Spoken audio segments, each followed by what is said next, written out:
السلام علیکم ورحمۃ اللہ وبرکاتہ۔ بسم اللہ الرحمن الرحیم۔ محترم ناظرین کرام، آئیے اس ویڈیو میں جانتے ہیں کہ کعبہ معظمہ کو کتنی بار تعمیر کیا گیا۔ حضرت علامہ جلال الدین سیوطی رحمۃ اللہ تعالی علیہ نے تاریخ مکہ میں تحریر فرمایا ہے کہ خانہ کعبہ کو 10 مرتبہ تعمیر کیا گیا۔ یاد رہے کہ حضرت سیدنا آدم علیہ السلام سے لے کر حضرت سیدنا موسیٰ کلیم اللہ علیہ السلام تک کعبہ ہی قبلہ رہا۔ پھر حضرت موسیٰ علیہ السلام سے لے کر حضرت سیدنا عیسیٰ روح اللہ علی نبینا و علیہ السلام تک بیت المقدس قبلہ رہا، اور مسلمان بھی مدینہ منورہ میں آنے کے بعد تقریباً 16 یا 17 ماہ تک بیت المقدس کی طرف منہ کر کے نماز پڑھتے رہے، اور اس کے بعد نماز ظہر کی ادائیگی کے دوران مسجد قبلتین میں قبلہ کی تبدیلی کا واقعہ ہوا۔ نیز یہ بھی یاد رہے کہ حج ہمیشہ کعبہ معظمہ ہی کا ہوا ہے، بیت المقدس کا حج کبھی نہیں ہوا۔ آئیے سماعت کیجئے کہ کعبہ معظمہ کو 10 مرتبہ تعمیر کیا گیا۔ نمبر 1، سب سے پہلے فرشتوں نے ٹھیک بیت المعمور کے سامنے زمین پر خانہ کعبہ کو بنایا۔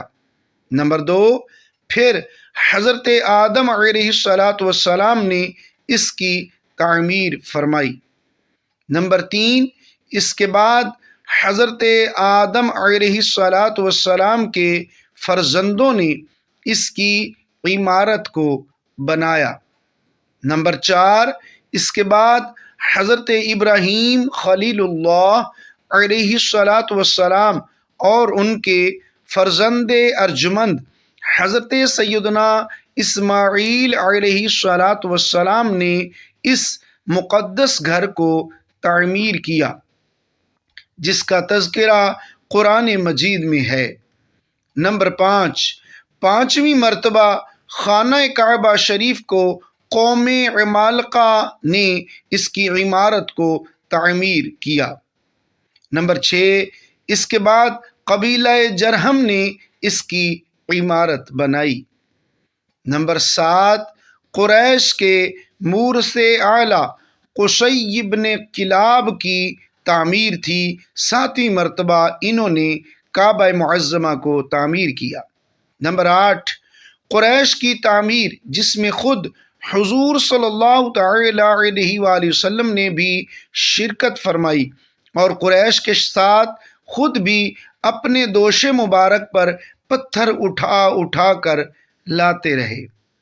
نمبر 9، حضرت سیدنا عبداللہ بن زبیر رضی اللہ تعالی عنہ نے اپنے دور خلافت میں حضور صلی اللہ تعالی علیہ وآلہ وسلم کے تجویز کردہ نقشہ کے مطابق تعمیر کیا، یعنی حطیم کی زمین کو کعبہ میں داخل کر دیا، اور دروازہ سطح زمین کے برابر نیچا رکھا، اور ایک دروازہ مشرق کی جانب اور ایک دروازہ مغرب کی سمت بنا دیا۔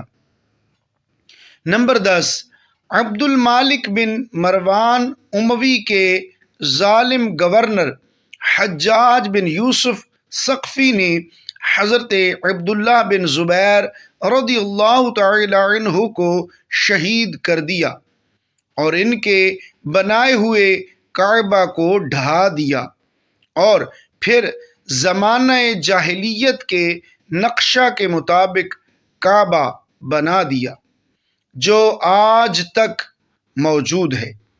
لیکن علامہ حلبی رحمۃ اللہ تعالی علیہ نے اپنی سیرت میں لکھا ہے کہ نئے سرے سے کعبہ کی تعمیر جدید صرف 3 ہی مرتبہ ہوئی۔ نمبر 1، حضرت سیدنا ابراہیم خلیل اللہ علیہ الصلاۃ والسلام کی تعمیر، جس کا ذکر قرآن پاک میں موجود ہے۔ نمبر 2، زمانہ جاہلیت میں قریش کی عمارت، اور ان دونوں تعمیروں میں 2735 برس کا فاصلہ ہے۔